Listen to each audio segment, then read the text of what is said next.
who are going to be here and really leading the majority of this meeting. So I'll hand it over to Trent. Thank you so much. Great. Thank you very much. Thanks for coming, everybody. As Matt said, I'm Trent Ziegler, so I'm the head of investor relations and company treasurer at LendingTree. So I've been with the company going on 6 years, so I've seen a lot in those 6 years. It's been an interesting ride for sure. Company's been growing really fast, lots of diversification going on, and we'll get into some of that. So thanks for all y'all for coming. This presentation is less. Are we okay?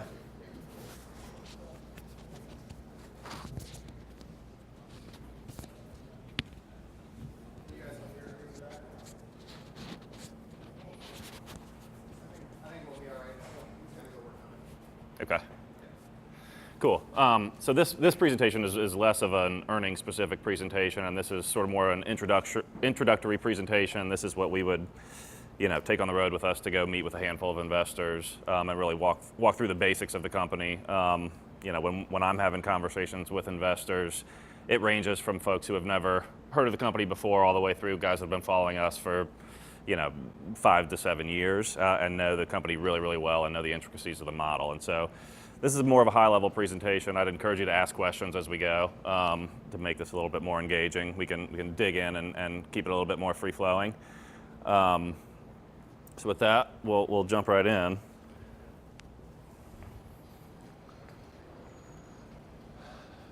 So to start it off, this is sort of boiling up the presentation into kind of what we would hope that you would take away in terms of the investment highlights for LendingTree. So we consider ourselves to be really the leader in our category, right? Which is comparison shopping for loans.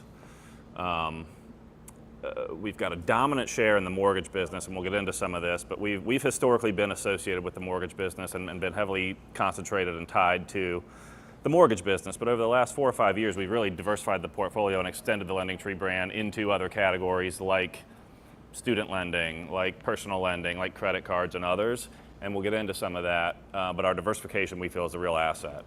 Second piece of this is we've got a dominant brand, right? As a online company, it's interesting. We've been around for more than 20 years at this point, and throughout the 2000s, we were really one of the first internet companies to spend a lot of money in television advertising.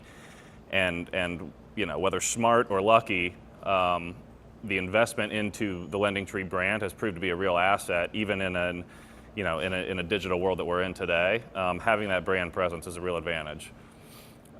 We've obviously got, I think, a backdrop of good secular tailwinds that are benefiting the company, right? As you think about it, consumers are obviously increasingly moving online, right? Younger generations increasingly want to transact online, and that's been slower to take place in financial services than it probably has in some other categories. There's some sensitivity around trust and people willing to provide sensitive information over the internet, but that's starting to break down a little bit, and so you're definitely seeing these secular trends move in our favor. And as consumers increasingly move online, the lenders and financial institutions who are our customers are increasingly going to move their advertising budgets online as well. Our financial track record has been spectacular, especially over the last 5 to 6 years, and we've got a proven leadership team who's been able to put up those results and has a proven track record to go with that. And so more on the leadership team. I won't spend too much time here, but it is important to note, and investors, view this as a positive. But Doug Lebda founded this business back in the late '90s and still remains CEO today. So having that founder CEO who's really invested in the business is certainly a positive, right? This is sort of his baby. He's made this his life's work. He owns, nearly 20% of the company today, and so he's got a real stake in this thing. And as you round out the team, we've increasingly upgraded talent at the leadership level and across all levels of the organization. We've been able to pull in some talent from other marketplace-like businesses, right? If you look at some of the logos up here, Brad Wilson came to us from the travel space. That's a very analogous business to the one that we're in, right? If you think about the OTAs, Expedia, Priceline, et cetera, they've all built massive, massive shareholder value over the course of the last decade and a half. And it's a very similar business model. And so, we're thrilled to have brought in somebody like that. Somebody who's not on the page here is a guy by the name of Sushil Sharma, who's our head of product. Just recently joined us in the last month or so from Match.com, another similar online marketplace business. And so, with that, I'll get into a little bit of the history of the company. As I said, Doug founded the business back in the late 90s. Like most good entrepreneurial endeavors, he founded the business out of his own frustration. He was an accountant in Pittsburgh, trying to get a mortgage on a townhome, and he, saw a listing of rates in the newspaper for mortgages, subsequently went to the banks and was told that those rates weren't for him. And he said, this is ridiculous. I've got to go to each of these different bank branches. I've got to fill out all this paperwork only to be told that the rates that have been advertised aren't for me. There's got to be a better way to do this. And so he launched LendingTree in the late 90s, got some early success and was able to take the company public in 2000. Kind of into the teeth of the dot-com boom and then subsequent bust in 2001, and so navigated through that bust reasonably well, and then sold the business in 2003 to a company called IAC. IAC is basically an internet conglomerate for all intents and purposes. It's run by a guy named Barry Diller, who's sort of a long-standing media magnate who created this enterprise. And so they bought the company in 2003. And from 2003 to 2008, the company was, a private company under the IAC umbrella. In 2004, under IAC ownership, LendingTree got into the mortgage origination business. So as opposed to just being a pure marketplace business, right, where you're aggregating quotes from lenders and presenting those to the consumer, LendingTree actually got into the business of originating those loans themselves. So some of the consumers would get a LendingTree loan, others would see a variety of options through the marketplace. And that was an interesting pivot. At the time, in the mid-2000s, people were making a lot of money in mortgages. And then in 2008, they weren't, right? And so it was an interesting predicament that they found themselves in. But Doug, during that time, also went on to become president and COO at IAC. And so he was overseeing a whole portfolio of internet marketplace businesses like Expedia, like Match, and others. And so he really learned a lot through that period. And then when IAC decided to spin LendingTree out back in 2008, Doug said, I'm absolutely going back to run LendingTree. And he took a lot of what he learned during that time frame and applied it to LendingTree when it was spun back out as a public company in 2008. So really, the period from 2008 to 2012 was about reestablishing the business back to its roots as a pure play marketplace type business. And for all intents and purposes, surviving during those periods where a lot of other companies were struggling to do so. And so we finally exited the mortgage origination business by selling that business to Discover Financial in 2012. We had also gotten into the real estate business. We own the rights to realestate.com, and probably had an opportunity to build what is today Zillow. I think Doug would tell you he regrets that he missed that boat. But anyhow, we sold that business in 2011 and really got the company back to what it was meant to be as a transparent, simple place to shop for mortgages. And so we grew the mortgage business nicely, for a couple of years. And then as you get into late 2013, and really for the last, 4 or 5 years, it's been about diversification. So we've been able to grow the mortgage business nicely, but layering all of those additional businesses on top of that has really provided outsized, exponential growth. And so as we sit here today, we think we're the market leader in our category, dominant presence in mortgage, dominant presence in several other categories. And what we're trying to do now is really build a relationship with the consumer, a stickier relationship, and have reasons for consumers to come engage with us on a more frequent basis as opposed to when they're just in the market for a loan, right? And so we'll get into how we're doing that in a little bit, but that's really where we're trying to go. So the model is pretty simple, right? We sit in the middle of borrowers and lenders for all intents and purposes, and we've got to add value to both. So how do we add value to consumers, right? We give them one convenient place where they can come and comparison shop multiple offers. give them access to tools, calculators, educational content, et cetera. And for lenders, we become a great acquisition tool for them. It's cost efficient, it can be highly targeted, right? If you think about a lender, many of them have a small niche in which they choose to play in or underwrite, right? You could think about a small mortgage lender who's licensed in 2 states and has 10 loan officers, and they can only underwrite certain credit scores or certain loan sizes. It'd be very hard for them to advertise on a targeted basis to just that profile of consumer.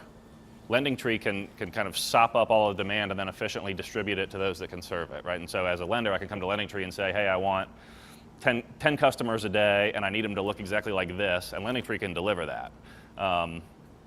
They would be hard pressed to find another marketing channel that does the same thing. Let's kind of start on the consumer side, because in a marketplace business, there's a lot of advantage to scale, right? And if you think about most marketplace businesses, there tends to be a handful of winners, right? If you think about search, for example, like there's Google, and then there's a little bit of Bing, and there used to be 15 others that have all gone away, right? And that's, y'all might not even remember those, but I certainly remember things like Alta Vista and Web Crawler and others. They don't exist anymore.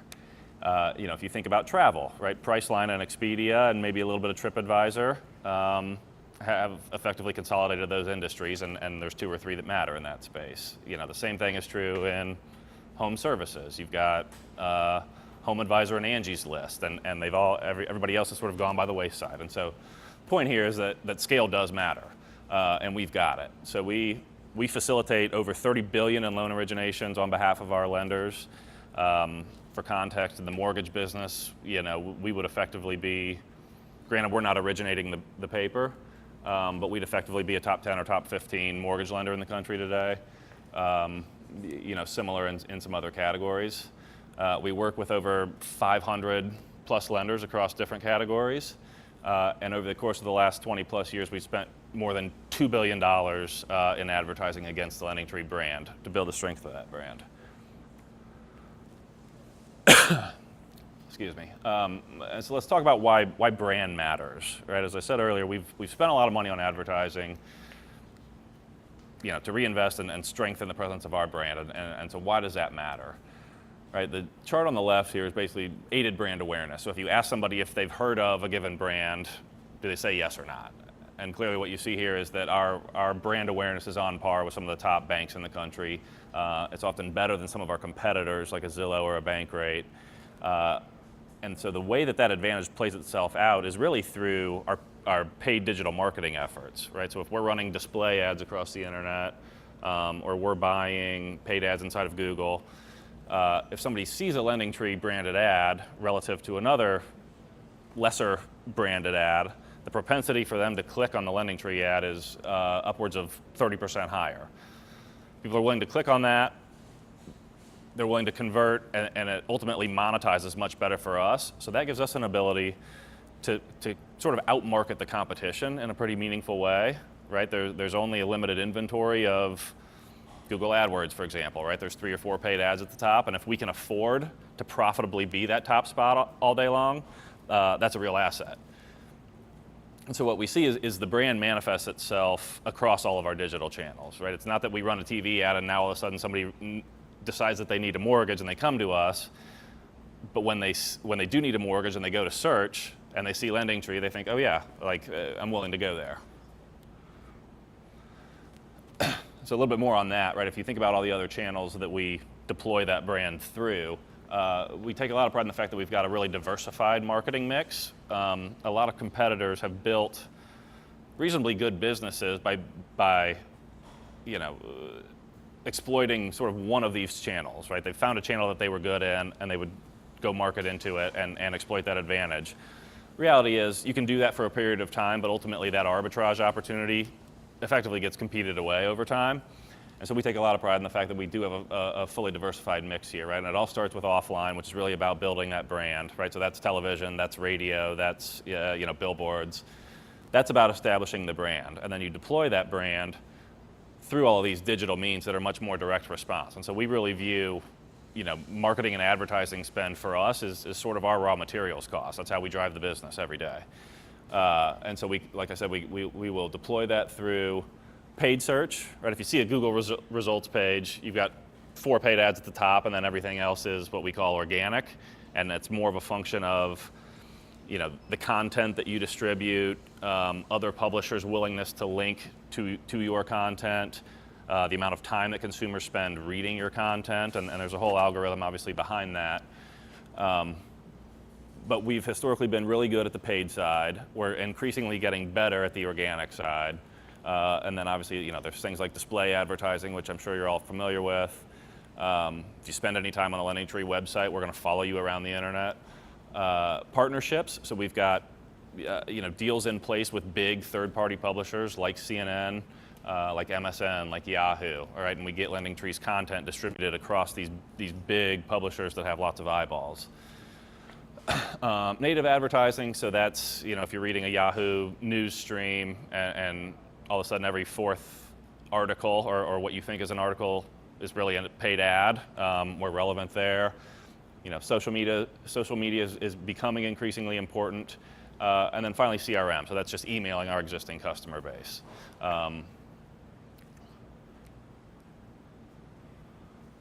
And so what else do we provide to the consumer, right? After we get somebody to the site, what value do we actually give them? Look, it's an easy process where you can get multiple quotes in one place. And one of the interesting things about this business is that despite a mortgage or a financial transaction, taking on a loan being one of the biggest transactions that most consumers will ever take on in their lives, people are effectively scared to comparison shop. If many of you probably have not gone through the mortgage process, but it's a fairly daunting process, right? And oftentimes consumers feel like they've succeeded just by having gotten the loan, right? It's hard to get multiple options, but the point here is that it's worth it to do the comparison shopping. If you can save 50 basis points on a mortgage loan that's a $300,000 loan, that's a lot of money over the course of the loan. Kind of switching over to the lender side, I think the point here is that as we've diversified the business and added these different loan types, the suite of lenders that we partner with has broadened out considerably. And effectively what you'll see here is that we work with everybody from the best banks in the country, Wells Fargo, B of A, Citi, to big, what we call non-bank lenders, so that would be like Quicken Loans. Quicken Loans is not a traditional bank, right? They just originate mortgages and they sell those mortgages in the secondary market, but they're also the biggest mortgage originator in the country, and they're also, coincidentally, our top customer. And then you can get into some of these other categories that are relatively, new categories. Private student lending is an interesting one, and there's kind of 2 components to that, right? Some of you may have exhausted your government financial aid and you needed another $10,000 or $15,000 from a private lender to get you through the year. So we play in that space. There's another sort of new phenomenon where you see folks refinancing or consolidating their student loans after they get out of school. And so that's sort of a relatively new category, and you've got some interesting players there. Another category like personal loans, that was a category that, it existed, but not in any meaningful way 4 or 5 years ago. And now you've got a lot of Silicon Valley-based, sort of online-first lenders in that space, and we've got partnerships, in place with all of them.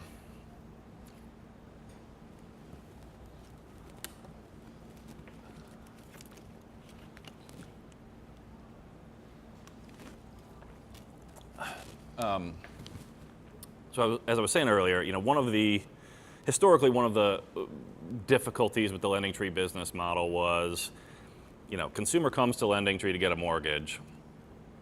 You don't need to get a mortgage very often. And so it was difficult to sort of build an engaging relationship with the consumer when there's no frequency to the transaction, right? Well, as we've added these new loan types, we've been able to make that argument more compelling, that there is a reason to come to LendingTree more often and interact with us.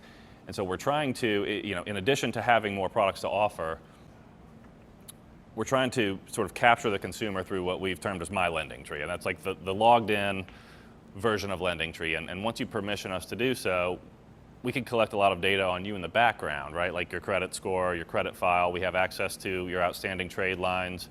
We know what the balances are on your various accounts. We know what the payments are that you're making, and we can take that data and make smart recommendations to you, right? So it's much more proactive. If we can say, the value of your home went up by $40,000 and your credit score went up by 30 points, maybe it makes sense to refinance your mortgage today, right? Or, I noticed you've got $20,000 of outstanding credit card debt at a 22% interest rate. Why don't you think about a personal loan, a 3-year personal loan for that same amount at a 12% interest rate, right? And keep those consistent payments going, right? So we can make smart recommendations to consumers now by virtue of having all of that information in one place. And so that's really the platform that we're leveraging to try to build that engagement mechanism.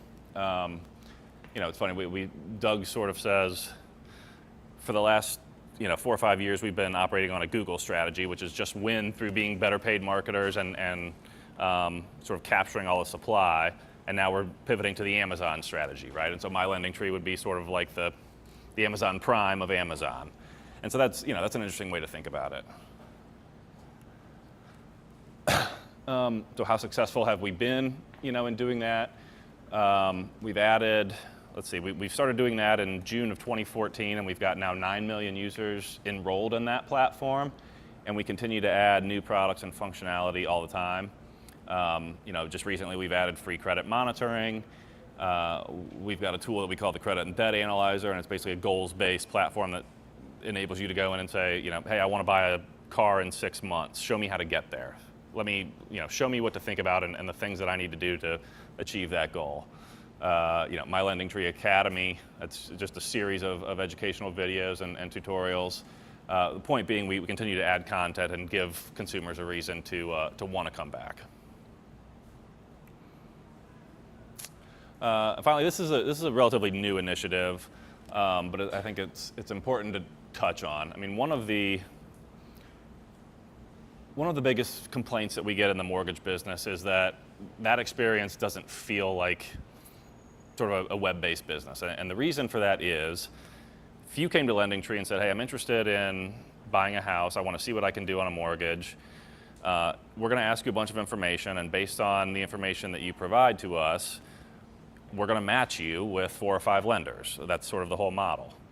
But in the mortgage business specifically, those lenders are going to compete for your business over the phone, right? And so you're going to fill out all of these questions on LendingTree, you're going to hit submit, your phone's going to start ringing immediately with phone calls from 4 or 5 lenders. That can be a little bit off-putting to some. Some people tell us they love it because they feel like that's what they came to LendingTree for. Others don't like it. And so this is a pretty big initiative internally for us to make this product pivot. And what we're doing, it doesn't sound that revolutionary, but it is sort of fundamental to our whole revenue model and the way that we interact with lenders. And so it's important to understand the nuances. But we're effectively switching from a lead model to a selection model. So in the new model, you're going to fill out the same series of questions.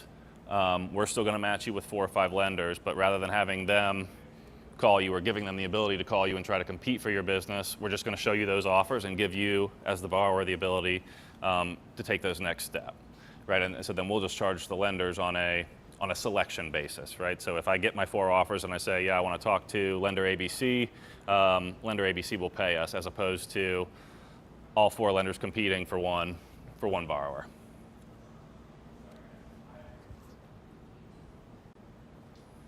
Oh, I should have clarified this. Internally, the project code name on this is called RULO, which is that little orange triangle, which is the triangle that gets created at the intersection of a 3-circle Venn diagram.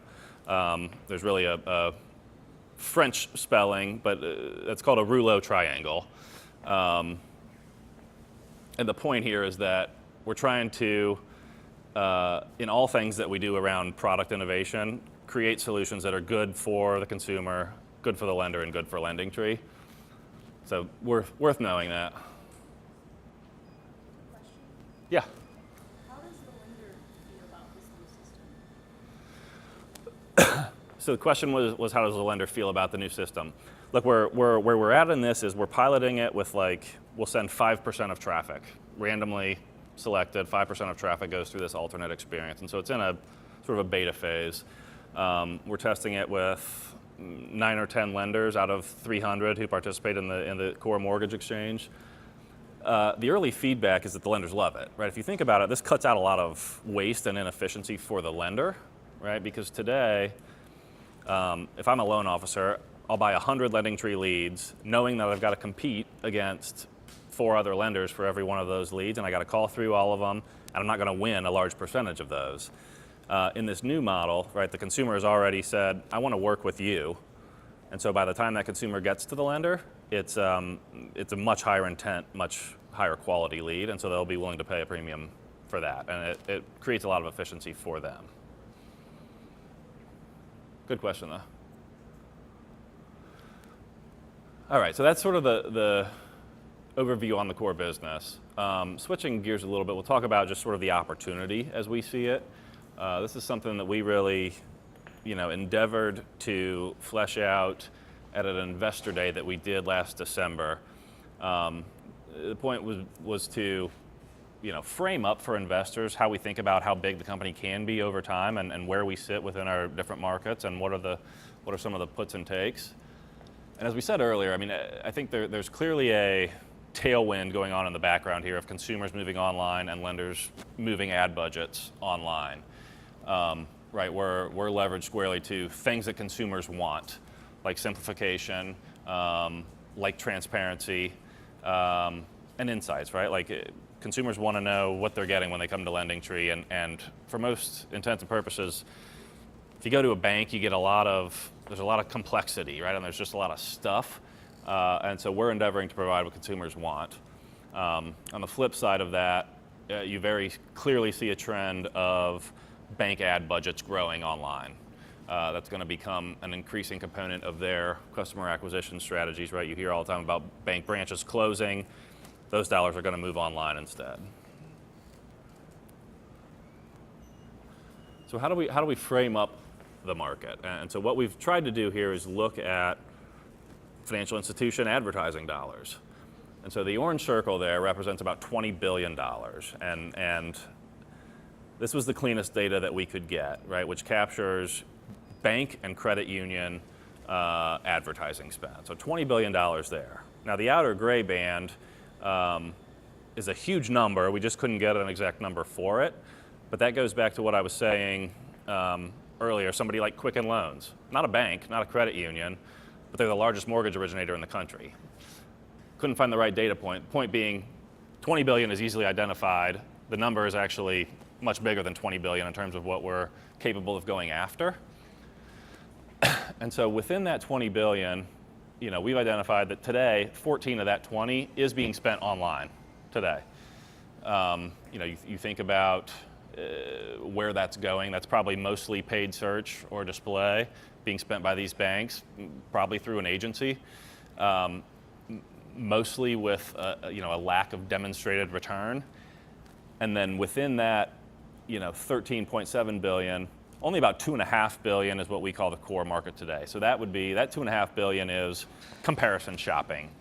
So that's the total revenue in the categories that we compete in of us, of Credit Karma, of a little bit of Zillow, of a company called Bankrate, and there are a handful of smaller competitors, right? And then obviously within that 2.5 billion of that core market, LendingTree is expected to do about $750 million of revenue this year. And so we represent about a third of that core market today. And so that's that leading position.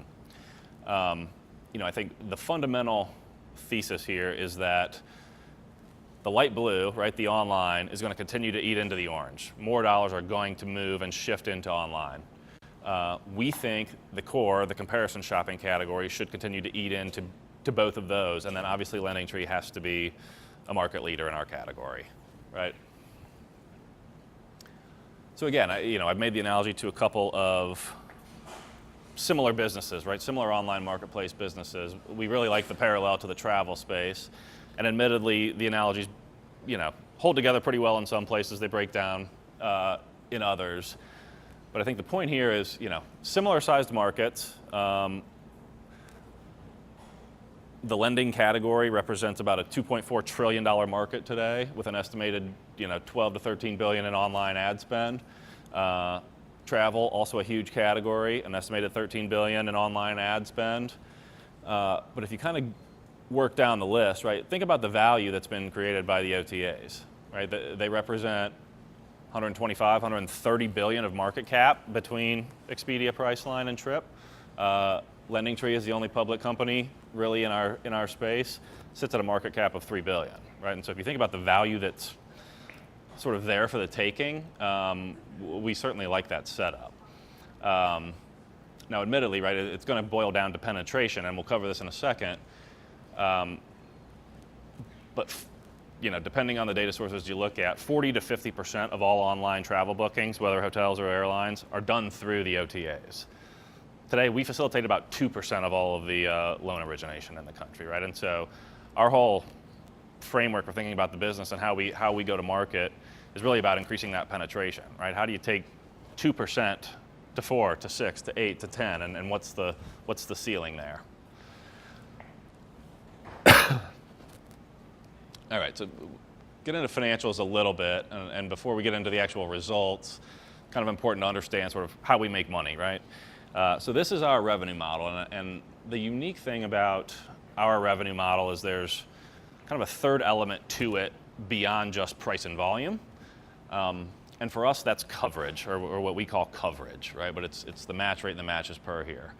And so what I mean is, basically every time somebody comes to LendingTree and fills out a completed form, a completed inquiry, and hits submit, that's a billable event for us. That's a monetizable event for us. But because you introduce the notion of credit and the targeting ability of the lenders to have the ability to say no, we end up turning a lot of people away. So basically a third of the people that come to LendingTree and submit an inquiry, they don't get a result because their credit profile is substandard, or maybe they didn't give us totally accurate information, or there's a number of reasons why this could happen, but we might not monetize everybody. We might not be able to give you a solution. And so match rate is an important component of our revenue model. If we can give you a solution, the goal is for us to give you multiple solutions, right? That's kind of the promise of LendingTree. But the number of matches is a key driver in our revenue model, right? If I show you 3 solutions versus 2, I'm going to make more money. I'm going to get paid from 3 different lenders as opposed to 2 lenders. And then obviously there's the final component, which is the price that the lenders are willing to pay for those leads.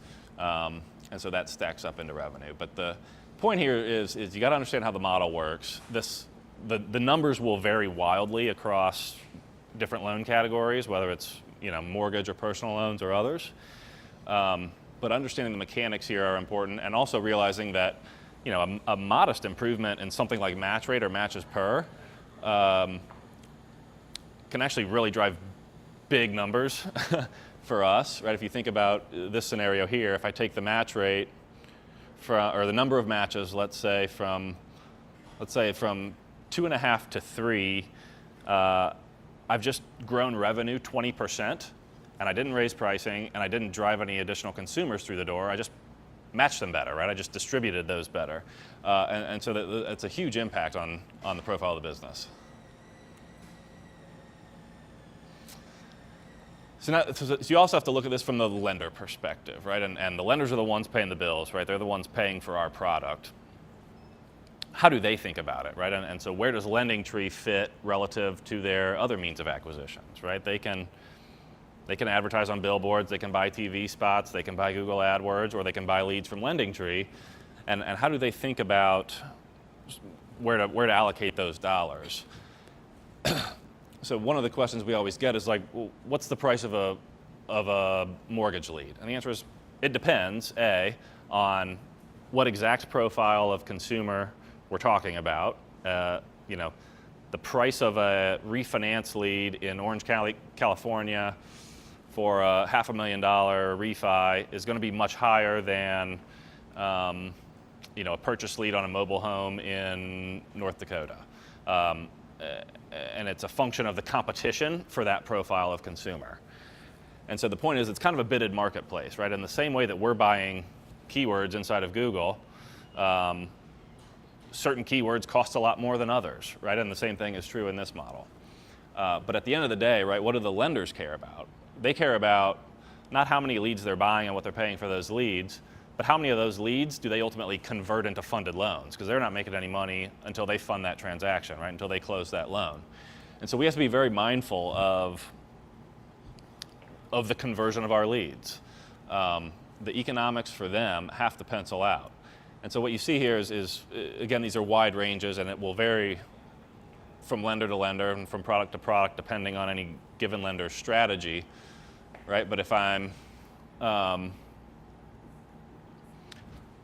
100 leads from LendingTree and spending $20 a pop, right? That's $2,000 I'm spending on LendingTree. Well, what am I getting for that? You can do the math here, and we can look at different examples. But at the end of the day, they think about it in terms of cost per funded loan, right? And so for a mortgage loan, for example, if I'm making 4%, as a lender, if I'm making 4% for every mortgage loan that I originate, I'll give about $100 to or about 100 basis points to marketing, about 100 basis points to sales, about 100 basis points to, call it back office, but like underwriting and processing, and then I want to keep some margin, right? That's the lender economic model, and so we have to fit within that in order for our business to be sustainable. So how is that played out? So we'll get into some of the numbers here. Look, the financial performance for us for the last several years has really been phenomenal, and it's been reflected in the stock price for all intents and purposes. But when I started at this company in late 2012, we were I think a sub $100 million revenue business. This year, 5-6 years later, we're going to do $750 million in revenue. And as I said earlier, that's been, largely driven by the diversification of the business. We've built several businesses from zero to really scale businesses over the course of the last 4 or 5 years. And you can see that on the right, that's sort of the green bars are mortgage, which you see sort of growing modestly, but growing nicely. The business has really exploded as we've added these non-mortgage businesses, which are represented by the gray bars. But 40% revenue growth compounded over the last 5 years is pretty spectacular. And doing that while maintaining profitability, actually even growing profits faster than revenue, thanks to expanding margins.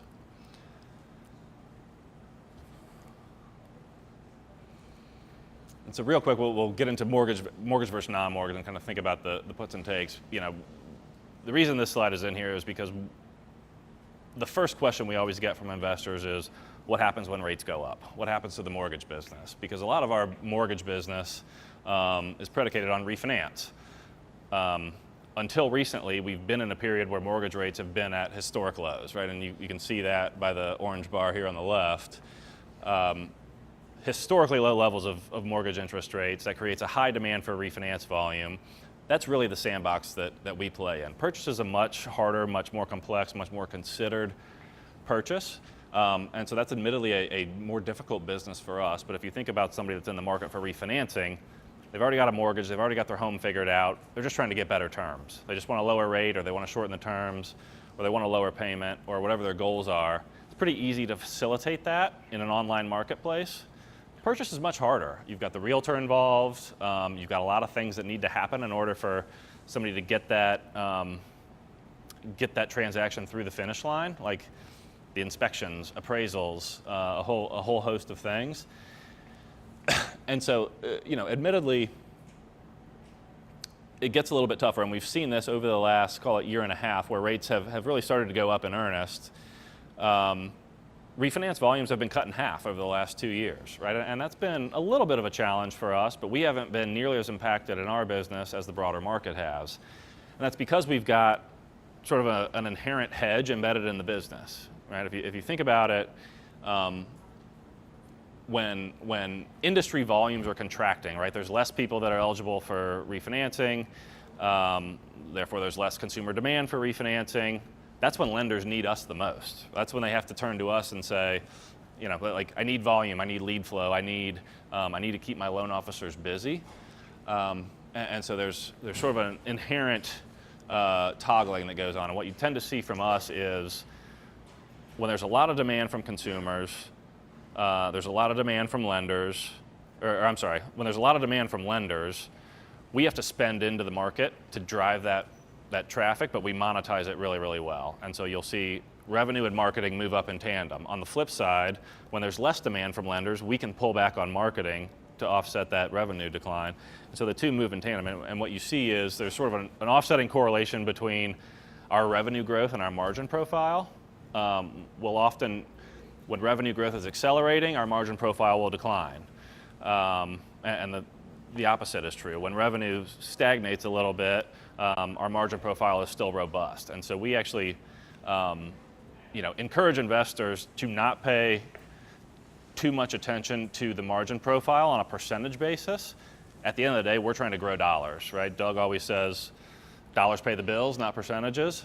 And so you can get to profitability growth a couple of different ways, and that's how we think about the business. The other important aspect here, obviously, is diversification, as I've mentioned. Look, 5 years ago, mortgage represented 90% of this business. Today, it sits at about a third. So that's real diversification. And in the period that we're in right now, where the mortgage business is admittedly a little bit challenging, we feel pretty smart and fortunate for having diversified the business the way that we have, because we continue to put up really good results, even in a really difficult mortgage environment. And you can see, examples of some of the categories that we've gotten into. Small business loans, deposits is sort of our first foray into the consumer's, the asset side of the consumer's balance sheet, and we think that's interesting, and there's more that we can do there. Interestingly, we've found that people far prefer engaging and looking consistently at their assets as opposed to their debts, right? They don't enjoy coming to look at their debts every day. And then across the bottom, you can see we've also been relatively acquisitive. So we've bought 7 companies over the last 2.5 years. And those have all been about diversification, right? It's all been about augmenting the presence that we're trying to build in some of these non-mortgage categories. So we've grown both organically and inorganically. The next piece of the puzzle here, as I said, we manage the business for dollars, not for percentages.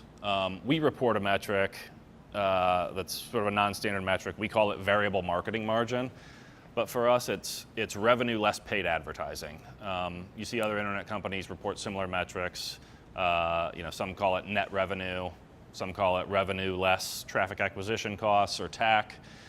We call it variable marketing margin, but that's the metric. It's revenue less VMM, so it would be the equivalent to gross margin on at a manufacturing company. Again, as I said, it's all about VMM dollars, not percents. What you've seen, over the course of time there on the left is that margin on a percentage basis has, declined to a large degree. It started to come up here in the most recent period. But at the end of the day, we've grown the dollars nearly 40% on a consistent basis over the last 5 years, and that's really the goal. And finally, EBITDA. So the variable marketing margin, less OpEx, which is, for us, for all intents and purposes, it's mostly people, right? It's headcount. That's really the fixed piece of the cost structure. If you pull that out, obviously you get to EBITDA, and we've grown that at north of 50% for the last several years. Let's see. Guidance summary, just an update of what we've given to the street in terms of guidance that we gave on the Q2 call. For the third quarter, we're looking at about $200 million of revenue, about 45 of EBITDA. I think the trends that we're seeing, so we actually had to reduce our full year revenue number on the most recent call.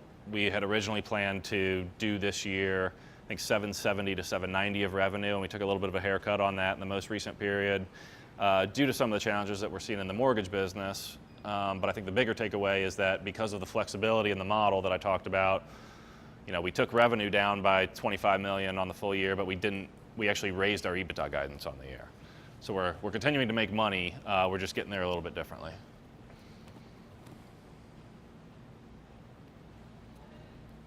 And we've already gone through that, but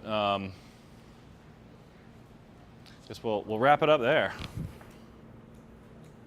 Happy to do Q&A. Guys, feel free to round up any questions you guys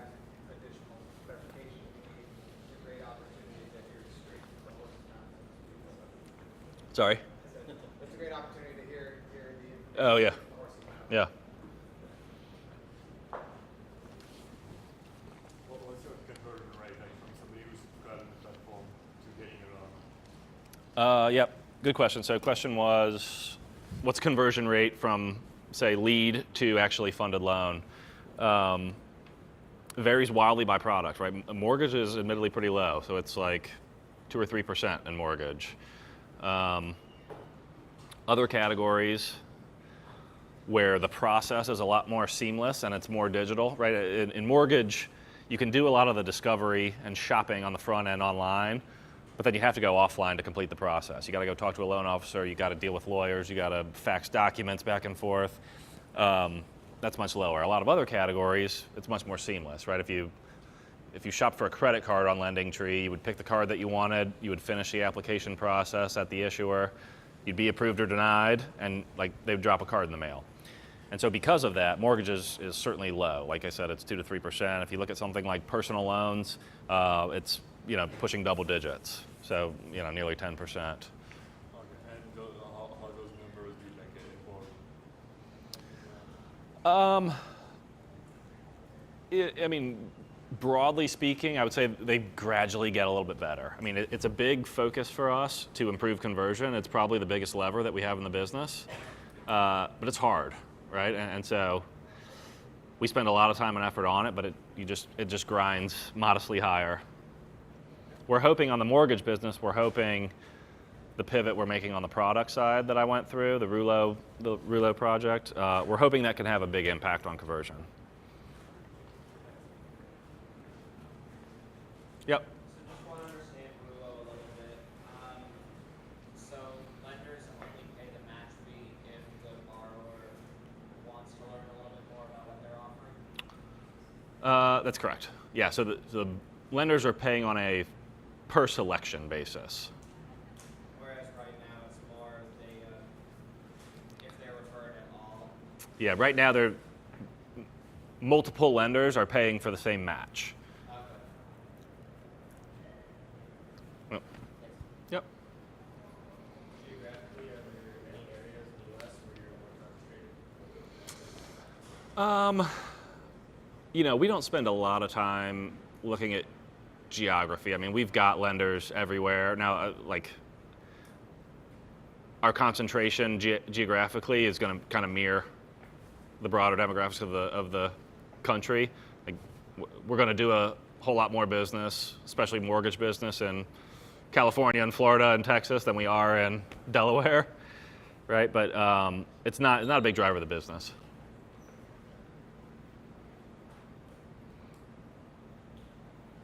Yep. For the Rulo platform, since the lenders will be paying for the fee based on selection, is there any indication of what type of premium they're willing to pay?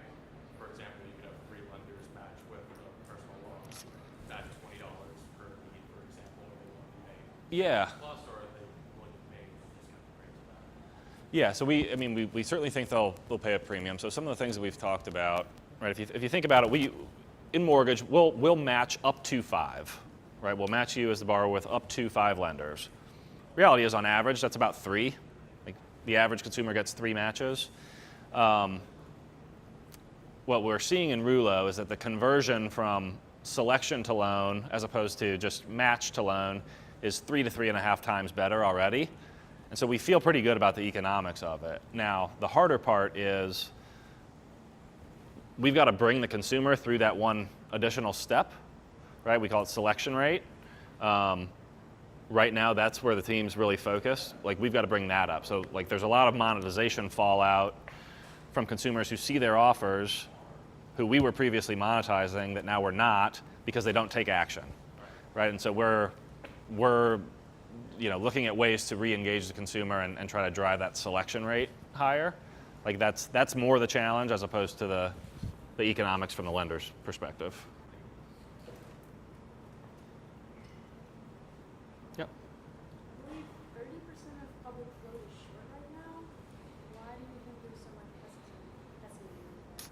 Question a little louder, sorry. Yeah. Oh yeah, she said 30% of the float is short.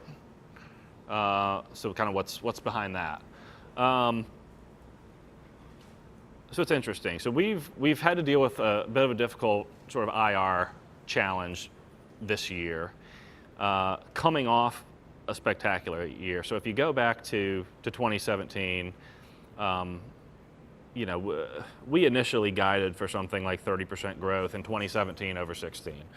We beat and raised for 3 quarters in a row by a lot. And so then when we came into 2018, we guided for 30% growth coming off a year in which we grew 60.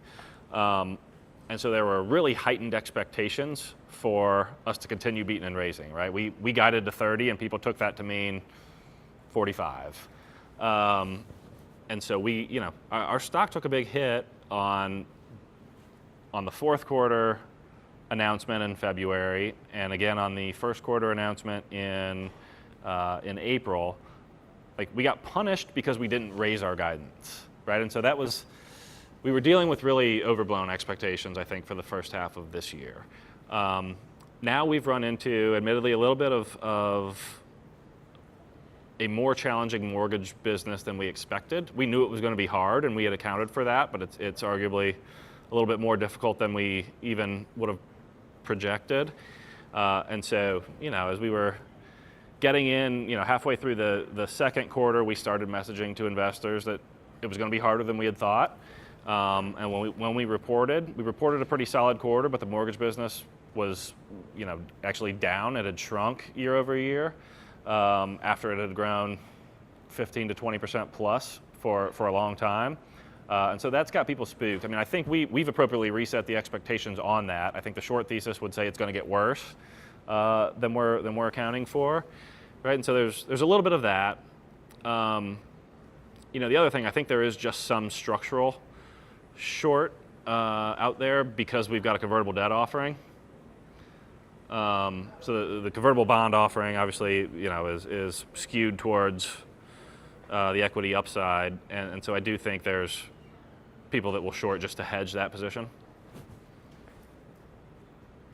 We've also got limited float, keep in mind. So 48% of the company, give or take, is owned by 2 parties, one being our CEO and another being Liberty Media, who inherited that stake through the IAC spin out.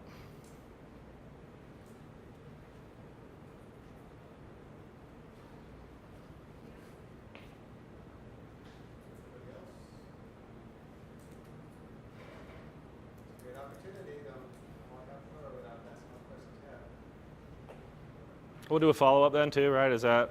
Yeah, so we're going to have a follow-up call coming up in a couple weeks here, and we'll be able to have you guys send some questions to me. We'll aggregate those and send those over.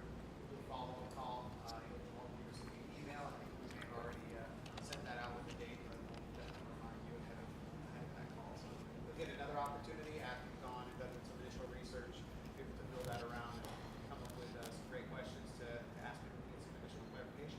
So if it does pop into your head today, hopefully between now and the call, we'll be able to solidify that, send it over to me, and we'll pass it along. Very good. Thank you so much for your time, Trent. We really appreciate it. Yeah, happy to do it. Thanks, guys.